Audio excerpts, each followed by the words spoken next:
Bonjour à tous et bienvenue à vous dans le cours de mathématiques de Ryan Goslinx. Je m'appelle Léo Guilhem et aujourd'hui je vais vous expliquer comment dériver les fonctions composées.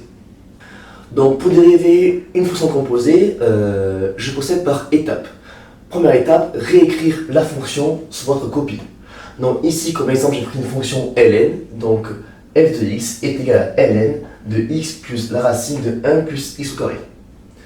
Ensuite, dès que vous avez fait ça, vous pouvez passer à l'étape 2. Donc étape 2, étape très importante du coup pour calculer notre dérivée de la fonction f de x. Donc tout simplement on réécrit f de x est égal à ln de u qui est égal à x plus racine de 1 plus x au carré.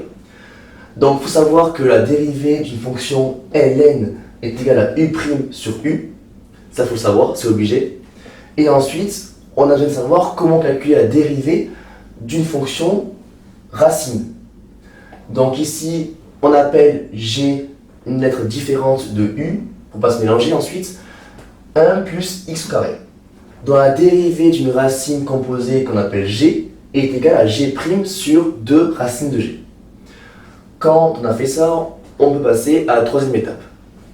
Donc troisième étape, calculer u' de x. Donc il nous faut u' de x puisqu'on a calculé la dérivée de notre fonction f de x. Et la dérivée est égale à u' sur u. Donc calculons d'abord u'. Donc u' de x, finalement, c'est la dérivée de x plus la dérivée de la racine de 1 plus x au carré. Donc dérivée de x, très simple, c'est 1, auquel on va ajouter, du coup, cette formule. Donc rappelons que g, c'est 1 plus x au carré. Donc finalement, g', c'est la dérivée de 1 plus x au carré sur 2 fois la racine de 1 plus x au carré. Donc dès qu'on développe ceci, ça fait égal à 1 plus 2x sur 2 racines de 1 plus x au carré. Dans votre copie, n'écrivez pas ceci, c'est juste pour vous aider, pour faciliter la tâche, pour que vous compreniez comment on procède. Maintenant qu'on a fait ça, on peut passer du coup à la quatrième étape. Ensuite, quatrième et dernière étape, calculons la dérivée de notre fonction f de x. Donc rappelons, la dérivée de f de x est égale à u' sur u. Autrement dit, est égale à 1 sur u fois u'. Ensuite, on remplace du coup les termes u par cette partie. Donc 1 sur x plus racine de 1 plus x carré fois u'. Donc u', on le rappelle, on l'a calculé dans l'étape 3, pardon. Donc on peut revenir dans mettre u' ici. Est égal, du coup, maintenant on va simplifier l'équation. Donc ici, dans u', on a un facteur commun, ce qu'on appelle. Donc ici c'est 2. Donc 2 multiplie x, et ici 2 multiplie la racine de 1 plus x au carré.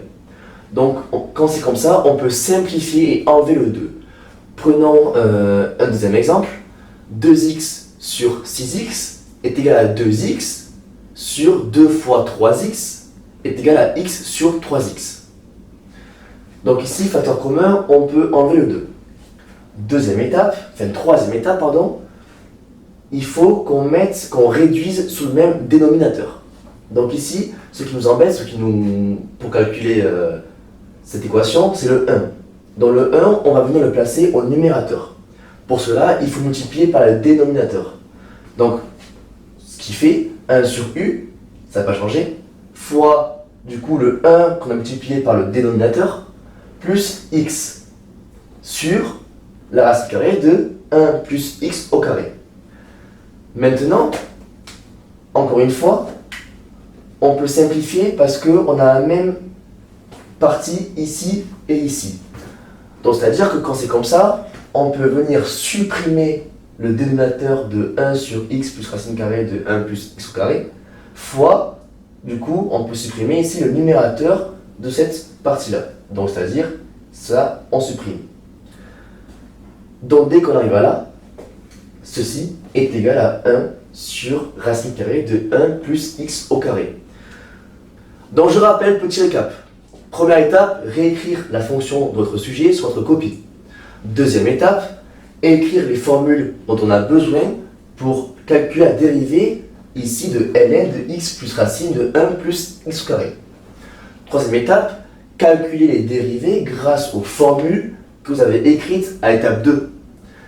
Quatrième étape et dernière étape, calculer la fonction dérivée de f de x. En simplifiant, en faisant des calculs, des modifications. Donc dernier point, important et très important, il faut savoir calculer les dérivées des fonctions composées. Donc pour cela, il faut connaître ces formules. Par exemple, ici, ln de u, il faut savoir que c'est u' sur u. La racine de u, ici de g, il fallait savoir que c'était g' sur 2 fois la racine de g. Donc important, il faut apprendre ces formules. C'était Léo Guillen des GTK et merci à vous et à bientôt.